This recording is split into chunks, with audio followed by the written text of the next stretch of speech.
students. This is Dr. Isha Gabri from Physics Vision, and today we are going to discuss paper 2017 from 41 to 60. चलिए start करते हैं. So the first question is the wave function for identical fermions is antisymmetric under particle exchange, and which of the following is consequence of this properties. देखिए बेटे antisymmetric से सीधा relation Pauli's exclusion principle का ही होता है. अब इसका जो वेव फंक्शन है फर्स्टली तो इसका करेक्ट आंसर ए है.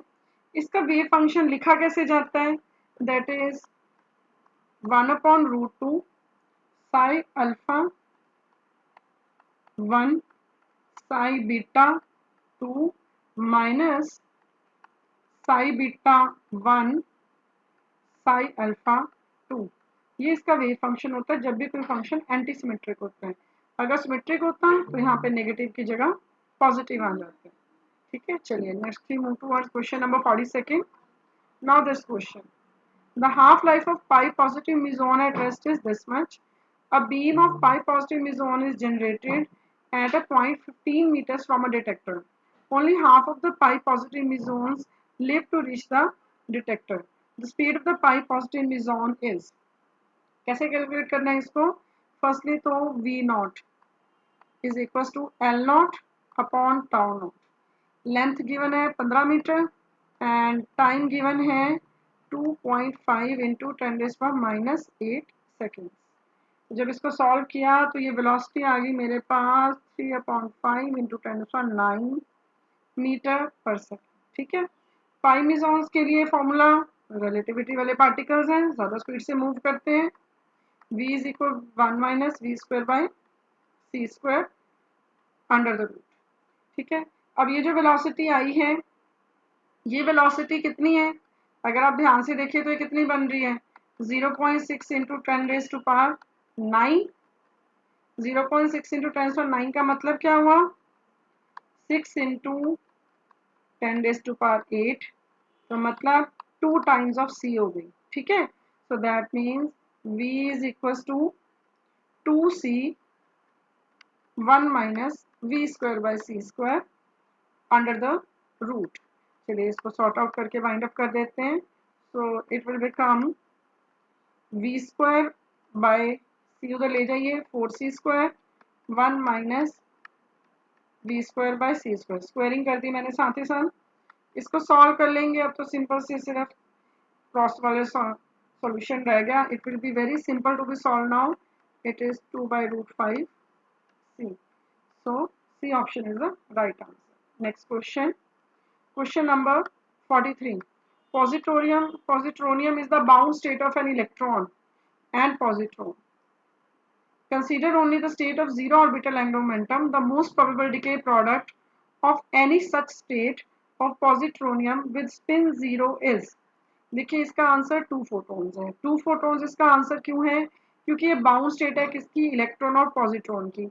आप लोगों को इतना जरूर याद होगा कि जब गामा रे इलेक्ट्रॉन और पॉजिट्रॉन बनाता है तो इस तरह से होता है, लेकिन वो कह रहा है कि इन दोनों की बाउंड स्टेट, मतलब उल्टी बात कर रहे हैं कि इलेक्ट्रॉन और पॉजिट्रॉन की बाउंड स्टेट को नाम दिया पॉजिट्रोनियम. हमें पता है कि जब ये एनहिलेट होते हैं तो ये फोटोन्स देते हैं और ये रिएक्शन हम लोगों ने पढ़ रखी है. इस रिएक्शन को हम क्या बोलते हैं? We call it as annihilation. हमने पढ़ी हुई है ये रिएक्शन.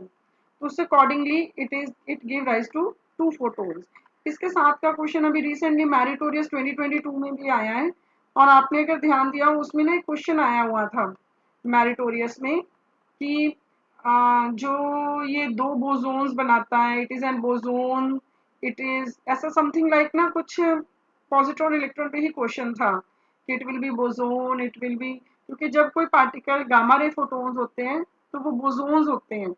उसी से रिगार्डिंग ये क्वेश्चन हमारे अपकमिंग पेपर में भी आया हुआ था. ये जो मैरिटोरियस का रिसेंटली पेपर हुआ है, not upcoming. Next question number 44. Which of the following particles doesn't exist in composite state? ये क्वेश्चन बड़ा कंफ्यूजन क्रिएट कर देता है. तो पहले तुम्हें पता होना चाहिए एलिमेंट्री पार्टिकल्स कौन से होते हैं, मतलब जो कंपोजिट नहीं है वो एलिमेंट्री है. एलिमेंट्री पार्टिकल्स 3 होते हैं, ये बात हमेशा याद रखिएगा. एलिमेंट्री में 3 पार्टिकल्स की स्टडी करी जाती है. एक तो क्वार्क्स, क्योंकि इससे ज्यादा तोड़ा नहीं जा सकता. एक लैप्टॉन्स, और क्या होते हैं, और इसके साथ जो थर्ड टाइप होती हैं वो होती हैं जो हमारे बेसिक पार्टिकल्स हैं जो इंट्रैक्शंस के हैं, photons, W plus minus, Z0 bosons, gluons and Higgs bosons. ये जो सारे हैं they all came under the category of elementary particles. ठीक है, अब ये जो एलिमेंट्री पार्टिकल्स ये हैं सारे, हमें बात किसकी हो रही है, म्यूऑन की। म्यूऑन किस में आ गया, लेप्टॉन्स में आ गया, तो that means muon is the right answer. आगे चल रहे हैं अब हम question number 45। A particle of mass m moves in one-dimensional potential Vx given by this. The angular frequency of small oscillation. ये क्वेश्चन तो डायरेक्टली आपको यहीं से ही पता चल जाएगा, above the minimum। अब इसके स्टेप्स होते हैं, इसका फर्स्ट नेक्स्ट पेज पे कर देते हैं, इजी रह जाएगा। इसके स्टेप्स होते हैं, आपको पोटेंशियल दे रखा है, पोटेंशियल कितना दे रखा था, -ax² plus bx³ plus bx⁴। आप इसके दो डेरिवेटिव निकालिए, ये आप सारा मैथ्स में करते हैं। फर्स्ट ऑर्डर डेरिवेटिव निकाल लिया मैंने, तो वो आ गया -2ax plus 4bx³। Second order derivative निकाला, क्यों निकाला अभी पता चल जाएगा आपको। डबल डेरिवेटिव कर रही हूँ मैं, डबल डेरिवेटिव लिखना सीधा डबल डेरिवेटिव लिख दीजिए, डी डैश लगाने की जरूरत नहीं, अंडरस्टूड है ये। -2a plus 12bx²। अब मिनिमा के लिए आप लोग मैथ्स में पढ़ते हैं कि फर्स्ट ऑर्डर डेरिवेटिव को जीरो सब्स्टिट्यूट करो, जीरो सब्स्टिट्यूट करो, और जीरो सब्स्टिट्यूट करके हम क्या निकाल लेंगे, x निकाल लेंगे। x करिए calculate, x will come out to be कितना आ जाएगा, जीरो करेंगे तो आपकी x की वैल्यू आ जाएगी a/2b। जो आपका x आया फिर हम क्या करते होते थे, मिनिमा है तो उसमें डबल ऑर्डर डेरिवेटिव में उसको सब्स्टिट्यूट करके उसकी वैल्यू देखते होते थे, तो इस x को यहाँ सब्स्टिट्यूट कर दीजिए, तो जो डबल ऑर्डर डेरिवेटिव है वो हमारा कितना बन गया, सब्स्टिट्यूट करें -2a plus 12b with a/2b, तो ये सॉल्व करके बन गया 4a। तो ये वैल्यू भी आ गई। हमने तो अभी तक एंगुलर फ्रीक्वेंसी निकाली नहीं, तो उसका फॉर्मूला होता है एंगुलर फ्रीक्वेंसी का स्मॉल ऑसिलेशंस के लिए कि double order derivative upon m। Double order derivative आपका आया है 4a अपॉन m, तो 2 टाइम्स √a/m। तो इसके अकॉर्डिंगली ऑप्शन बन रही है, कौन सी बन रही है, D option. D option is the right answer. चलिए next question,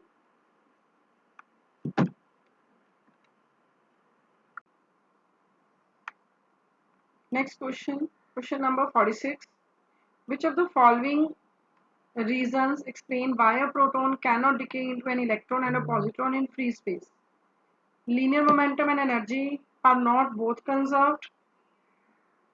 Linear momentum and angular momentum are not both conserved. Angular momentum and energy are not both conserved. And the last option, parity and angular momentum are not both conserved. ये question बेटे grace में गया था, तो पहली बात that means इसमें से कोई भी ऑप्शन मतलब जो मार्क आया था वो सही नहीं आया था, राइट। अब क्वेश्चन को पढ़ते हैं हम। क्वेश्चन की स्टेटमेंट में है which the following reason explains why a proton can't decay into an electron and a positron, कि एक प्रोटॉन एक इलेक्ट्रॉन और पॉजिट्रॉन में डिके क्यों नहीं हो सकता। लिख के देखें, प्रोटॉन है, इलेक्ट्रॉन और पॉजिट्रॉन, हमें पता है इसकी जगह तो फोटोन आता होता है ना, यहाँ पे गामा रे फोटोन होना चाहिए था। तो दैट मीन्स सबसे पहली बात तो मुझे यहाँ पे ये दिख रही है कि charge is not conserve, charge is not conserve. ठीक है, तो जब सबसे पहली स्टडी ही हमेशा चार्ज की होती है, तो दैट मीन्स चार्ज यहाँ पे कंजर्व नहीं है, क्योंकि एनर्जी का बहुत ज़्यादा डिफरेंस आ जाता है, इसलिए यहाँ पे इसके साथ साथ इसका मोमेंटम भी कंजर्व नहीं होता। दैट इज एनर्जी तो कंजर्व नहीं होती एंड लीनियर मोमेंटम। सो मेरे अकॉर्डिंगली इसका ए बनना चाहिए था, और वैसे ये क्वेश्चन ग्रेस में गया था। करेक्ट इक्वेशन इसकी अगर होती तो इसकी होती क्या, इक्वेशन इसकी ये होती कि अगर इसकी जगह ये लिखा होता ना, protons conserve into E positive, and कोई भी एक जो पार्टिकल है वो ले लेते हैं, जैसे म्यू 0 हो गया या पाई 0 हो गया, ये इक्वेशन वैलिड है क्योंकि सबसे पहले चार्ज कंजर्वेशन मैटर करने लग जाती है। ठीक है, rather this decay is possible, it is possible। चलिए आगे करते हैं अब हम question number 47। The special theory of relativity what it states. Special theory of relativity के दो पोस्टुलेट्स थे। पहला पोस्टुलेट था कि फिजिक्स की सारी लॉ सारे फ्रेम्स में सेम होती है, राइट। एंड दूसरा पोस्टुलेट क्या था कि वेलोसिटी ऑफ लाइट जो है, ये इसका सेकंड पोस्टुलेट था कि velocity of light is an absolute quantity, मतलब उसको कोई फर्क नहीं पड़ता कि कोई सिस्टम कैसे मूव कर रहा है, उसकी क्वांटिटी, उसकी वैल्यू हमेशा सेम ही रहेगी। चलिए आगे चलते हैं अब हम 48 question. When a mass suspended on a string is displaced, the system oscillates with simple harmonic motion. Which of the following statement regarding the system is incorrect? देखो SHM जब पढ़ते हैं ना, SHM का ही सबसे बड़ा बेसिक है सिंपल हार्मोनिक मोशन। याद रखना है तो पेंडुलम से याद रखो कि ये पेंडुलम की मीन पोजीशन है और ये पेंडुलम की दो एक्सट्रीम पोजीशन। ठीक है, मैंने अपने आप को कैसे याद करवाया हुआ है कि ये एक्सट्रीम मतलब किसी हाइट पे चला गया। हाइट पे हमेशा कौन सी एनर्जी होती है, पोटेंशियल एनर्जी होती है, तो यहाँ पे पोटेंशियल एनर्जी मैक्सिमम होगी। मीन पे तो मतलब हाइट 0 होगी, तो यहाँ पे काइनेटिक एनर्जी मैक्सिमम होगी। और यहाँ पे भी पोटेंशियल एनर्जी मैक्सिमम होगी, काइनेटिक एनर्जी 0 होगी। जहाँ पे काइनेटिक एनर्जी मैक्सिमम मतलब वहां पे वेलोसिटी मैक्सिमम होगी। तो इन चीजों को ध्यान में रखिए। और एक इसका हम ना ग्राफ पढ़ते होते थे। ग्राफ में क्या बताते थे कि अगर ये मीन है, ये दो एक्सट्रीम पोजीशन है, से मैंने माइनस ए और प्लस ए मान ली, और बताते क्या थे कि टोटल एनर्जी ग्राफ की ये है, total energy is constant, right. And then उसके साथ जो एक हम देख रहे हैं कि पोटेंशियल एनर्जी कहाँ मैक्सिमम है, पोटेंशियल एनर्जी एक्सट्रीम पे मैक्सिमम है, तो दैट मीन्स यहाँ पे जो मैक्सिमम वैल्यू है पोटेंशियल एनर्जी की होगी। अलग कलर से शो करते हैं ताकि डिस्टिंक्शन लगे, और ये रही, तो दैट मीन्स ये पोटेंशियल एनर्जी है। ठीक है, एंड देन काइनेटिक एनर्जी कहाँ मैक्सिमम है, मीन पोजीशन पे, उल्टा शो कर देते हैं। इसी एक टॉपिक पे बेस्ड इस पेपर में 3 क्वेश्चंस हैं, 2 हम अभी कर रहेंगे, इसके पीछे वाला भी इसी पे बेस्ड है। आगे जाके एक और क्वेश्चन आएगा, आप देख रहे हो ये ग्राफ एक दो पॉइंट्स पे एक दूसरे को कट कर रहे हैं, तो ये डिस्टेंस कौन सा होता है, ये डिस्टेंस a/√2 होता है, जहां पे कि काइनेटिक एनर्जी और पोटेंशियल एनर्जी इक्वल होती है। और इस डिस्टेंस की वैल्यू जो a/√2 है मतलब 0.707 टाइम्स ऑफ पोजीशन होती है। तो अब अपने इस क्वेश्चन को देखते हैं इतनी सारी डिस्कशन के बाद। फर्स्टली कि क्या चीज इसका आंसर होना चाहिए हमारे को, जो हमने डिस्कस करा है इसके हिसाब से which the following statement is incorrect. Potential energy has a minima, no, यहाँ पे पोटेंशियल एनर्जी का मैक्सिमा होता है जब वो कंप्रेस होगी या एक्सटेंडेड होगी, मतलब उसकी एक्सट्रीम पोजीशन पे। काइनेटिक का तो होता है इक्विलिब्रियम पे, बिल्कुल सही है, और टोटल एनर्जी कांस्टेंट होती है, ये भी सही है। ठीक है, चलिए तो आगे चलते हैं अब हम next question number 49। Which of the following statement is concerning acceleration of a body with simple harmonic motion is correct? F is equals to minus kx, F is proportional to, लगाना है तो k मत लगाओ, minus x लिखो, और अगर F proportionality sign हटा देना है तो minus kx। तो ये बात बड़ी क्लियर दे रही है, this force is negative of displacement, मतलब जो एक्सेलेशन है, दैट मीन्स फोर्स तो मास इनटू एक्सेलेशन ही होती है ना, मास तो कांस्टेंट है, मतलब acceleration is negative of displacement. ठीक है, इसका मतलब क्या है कि जब भी बॉडी रिस्टोरिंग पोजीशन से दूर जाएगी तब उसके पास मैक्सिमम एक्सेलेशन होगी। This is the simple harmonic motion. तो इसके अकॉर्डिंगली पूछा क्या गया है कि उसकी एक्सेलेशन के बारे में पूछा गया है, उसकी एक्सेलेशन कब किस तरह की फॉलो होगी, इट इज 0। देखो हम कह रहे थे ना कि यहाँ से बॉडी जो है वेलोसिटी मैक्सिमम, और ये इसको क्रॉस करके यहाँ चली जाएगी, फिर उसके बाद यहाँ आ जाएगी। सो दैट मीन्स कि ये 0 कब होगी, when the object moves through the centre of the oscillation. This statement is the correct statement. Next question number 50। ये क्वेश्चन 2 बार पेपर में रिपीट हुए, दो एग्जाम्स में है ये। In a half wave rectifier, the peak value of AC voltage across the secondary of the transformer is 20 root 2. If no filter circuit is used, that means simple half wave rectifier करना है हमें, तो हम formula क्या लगाएंगे DC का, V not by pi, it is 20 root 2 upon pi, which will come out to be 9 volt. चलिए next question after this, question number 51. The device that shows negative differential resistance among the following is tunnel diode. Tunnel diode है जो negative resistance show करता है, negative differential resistance यही show करता है. बाकी क्या क्या है, zener diode stabiliser, it act as a stabiliser. Photodiode, photodiode light emitting, जो एलईडीज होते हैं उसी तरह फोटोडायोड्स भी होते हैं जो लाइट, इनके ऊपर जब लाइट हिट होती है दे एमिट करंट. ठीक है, उल्टा जैसे कि एलईडी में उल्टा होता है, लाइट एमिटिंग डायोड, मतलब आप इसके ऊपर ये लाइट को एमिट करेंगे, they will emit light, light emitting है ये. फोटोडायोड में उल्टा होता है, light will be incident and energy is calculated, then उसकी सारी कैलकुलेशन होती हैं. और ये सिंपल पीएन जंक्शन डायोड. चलिए आगे चल रहे हैं अब हम 52nd क्वेश्चन.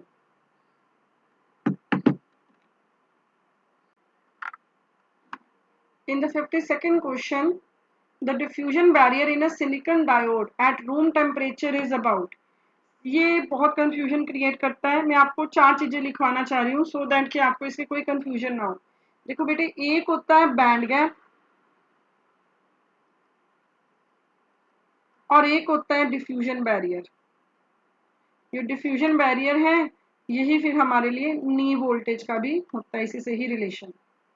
ठीक है, चलिए चारों चीजें जरा, कौन कौन सी चार चीजें, दो जर्मेनियम सिलिकॉन, यहाँ पे भी जर्मेनियम और सिलिकॉन. ठीक है, जर्मेनियम के केस में ये जो बैंड गैप होता है 0.7 electron volt, 1.1 electron volt. Diffusion barrier germanium के लिए 0.3 इलेक्ट्रॉन वोल्ट और सिलिकॉन के लिए 0.7 इलेक्ट्रॉन वोल्ट.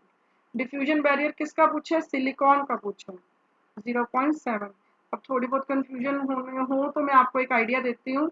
देखो सिलिकॉन छोटा एटम होता है ना जर्मेनियम से, तो इसका बैंड गैप ज्यादा है, मतलब इसमें एटम जो है काफी ज्यादा इस तरह से पड़े हैं कि उनका बैंड गैप कंपैरेटिवली हायर है एज कम्पेयर टू जर्मेनियम. बस थोड़ा इस ट्रिक से अगर याद रख सकते हो तो याद रख लेना, क्योंकि जर्मेनियम के केस में 0.7 उसका बैंड गैप है. ठीक है, चलिए आगे चल रहे हैं अब हम. Question number 53. The voltage gain is unity 4. बहुत इंपॉर्टेंट क्वेश्चन है, वेरी वेरी इंपॉर्टेंट. दो तीन चीजें काफी इंपॉर्टेंट है. एक तो वोल्टेज गेन के क्वेश्चन, एक एमिटर फॉलोवर काफी पूछा जाता है. एमिटर फॉलोवर क्या होता है, हमने डिस्कस भी करा है एक पेपर में, आई थिंक सो, कि एमिटर फॉलोवर क्या होता है. ठीक है, voltage follower, emitter follower is actually common emitter. तो ऐसे क्वेश्चन काफी इंपॉर्टेंट है इसके. और ये जो तीनों है ना, common emitter, common base, common collector, इनका एक table, input impedance, output impedance. तो जो वोल्टेज गेन यूनिटी होता है, it is nearly unity for common collector amplifier. Voltage gain का फिर हम सारा ही बता देते हैं कि वोल्टेज गेन किसका क्या होता है. वोल्टेज गेन अगर हम डिस्कशन करें कॉमन एमिटर का, तो इसका वोल्टेज गेन हाई होता है. कॉमन बेस, इसका वोल्टेज गेन भी हाई होता है. और कॉमन कलेक्टर, इसका नियरली यूनिटी होता है. एक्चुअल में तो जो एग्जैक्ट आंसर है वो है लेस देन यूनिटी, क्योंकि वो जो वैल्यू है, वो वैल्यू है, थोड़ा ढंग से लिख देते हैं, वो 0.999 आती है. कहते हैं ना मैथ्स में राउंड ऑफ कर लो, तो वैल्यू 0.99 समथिंग होती है. ठीक है, तो इसीलिए जो यूनिटी का है वो कंसेप्ट ऑलमोस्ट इसी के लिए यूज किया जाता है. और करंट गेन भी इनका साथ ही लिख लीजिए. अगर एक बार वोल्टेज गेन पूछा तो हो सकता है नेक्स्ट टाइम करंट गेन के बारे में पूछ लें. इसका करंट गेन हाई, इसका current gain less than 1 and इसका करंट गेन भी हाई. ठीक है, चलिए नेक्स्ट क्वेश्चन पे आ रहे हैं। Question number 54, the operation of JFET junction field effect transistor, ये मैंने पिछली वीडियो में भी आपके साथ डिस्कस करा था। इसमें एक ही तरह के चार्ज कैरियर फ्लो करते हैं, मेजॉरिटी चार्ज कैरियर। ये एक यूनिपोलर डिवाइस होती है। चलिए आगे चल रहे हैं अब हम। Next after this question number 55 आ गया वही इनपुट इम्पीडेंस बेस्ड क्वेश्चन जो मैं आपसे अभी डिस्कस भी कर रही थी। आपने क्या करना है, इनपुट और आउटपुट, इम्पीडेंस की बात हो रही है ये, ठीक है। तो common emitter, common base, common collector, इसके दोनों मॉडरेट होती हैं। अब पेपर में अगर मॉडरेट नहीं लिखा तो हाई पे टिक नहीं लगाना। मान लो लो लिखा हुआ है तो लो लिखाना, बट हाई नहीं लिखते होते उसको, ठीक है। Moderate, moderate. अब ये कहाँ से कहाँ जाता है, common base low to high, तो ये इससे उल्टा हो जाता है, ये हाई टू लो हो जाता है। तो आपका क्वेश्चन है common emitter, medium input and medium output. Next question number 56, in common base configuration. देखो बेटे कॉमन बेस की बात हो रही है, कॉमन बेस का मतलब है कि बेस कहीं नहीं आना, राइट।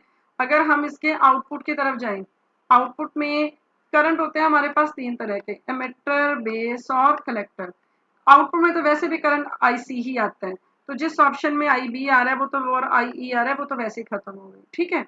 अच्छा अब कॉमन आउटपुट में IC देखते हैं, IC देखते हैं, किसकी बात हो रही है, कॉमन बेस। कॉमन बेस मतलब बेस करंट को लेना ही नहीं है, तो बचा कौन सा current, IE।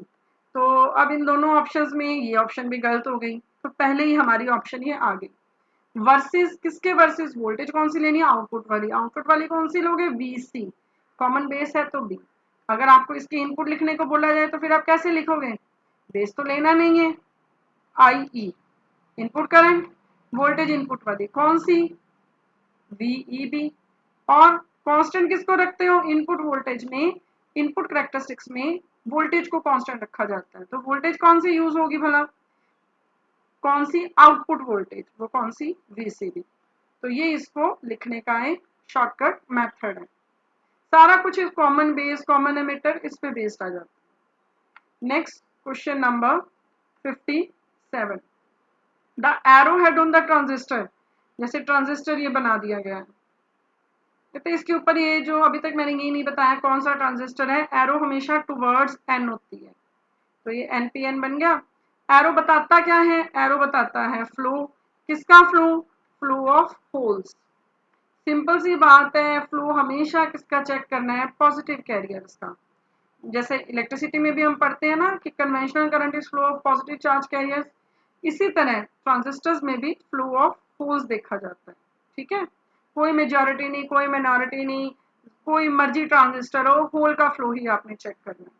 Question number 58, the current ICBO क्या बताता है, it is generally greater in silicon. देखो बेटे ये जितने भी करंट होते हैं ना, ICBO, ICEO, ये जो जितने भी करंट होते हैं ये सारे टेम्परेचर के साथ चेंज होते रहते हैं, they increases with increase in temperature. अब ये जो करंट्स हैं ICBO, ICEO, इनके बीच एक थोड़ा सा रिलेशन होता है कि जो ICEO होता है वो ICBO अपॉन 1 माइनस अल्फा, ये इन दोनों करंट्स के बीच का रिलेशन होता है। आगे चल रहे हैं अब हम। Next question number 59, in 59 question, a wide range of wavelengths is used in। तीन बेटे एक्सरे के ना मेथड होते हैं एक्सरे डायफ्रैक्शन में। एक मेथड होता है लुईस मेथड,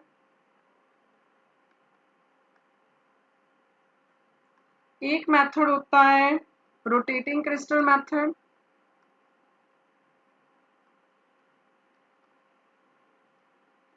और थर्ड मेथड होता है पाउडर मेथड, ठीक है। इन तीन मेथड्स में हमारे पास दो वेरिएबल्स होते हैं, एक होता है लैम्डा और दूसरा होता है angle. L for Lewis, L for lambda, इसमें लैम्डा वेरी करेगा, थीटा फिक्स होगा। बाकी दोनों मेथड्स में थीटा वेरी करेगा, लैम्डा फिक्स होगा।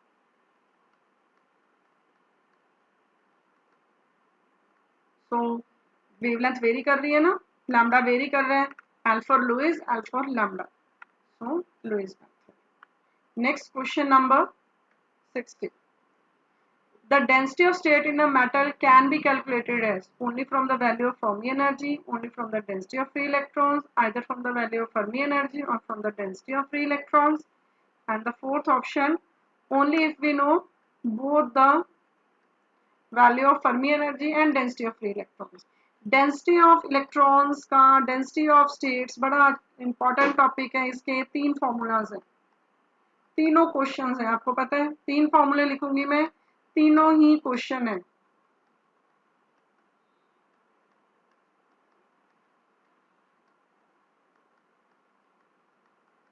ओके कैसे कैसे हैं, लेट मी डिस्कस। पहले तो क्वेश्चन में पूछा था डेंसिटी ऑफ स्टेट किससे कैलकुलेट कर सकते हैं, तो ये है number of electrons in a particular density state, in a particular energy state, ठीक है। ओके दूसरा formula Fermi energy, it can be calculated inversely proportional to Fermi energy, तो फर्मी एनर्जी से भी कैलकुलेट कर सकते हैं। तो आंसर तो पहले हमें मिल गया, आंसर हमें मिल गया सी ऑप्शन, दोनों से कर सकते हैं, ठीक है। ये वाला कैसे इंपॉर्टेंट है, ये डायरेक्टली पूछ लेते हैं, density of electron is proportional to E power -1/2, इसको फर्मियॉन्स बोल देते हैं, फर्मियॉन्स के लिए। ये ऐसे भी पूछ लिया जाता है फर्मी गैस, क्योंकि फर्मी गैस भी इलेक्ट्रॉन्स की बनी होती है। तो जब आप फर्मी गैस के लिए इसका फॉर्मूला देखें तो बोसोन गैस के लिए आप खुद देखिएगा, ठीक है, कि बोसोन गैस या फोटोन गैस, जो फोटोन गैस होती है उसी को ही बोसोन गैस बोला जाता है। ओके तो ये चीज आपने खुद बोल पढ़नी है। तो आई होप आपको एक्स्ट्रा नॉलेज जरूर मिल रही होगी लेक्चर से। बेटे kindly subscribe the channel, forward it to your friends, like it and do comment if it is useful to you. Thank you.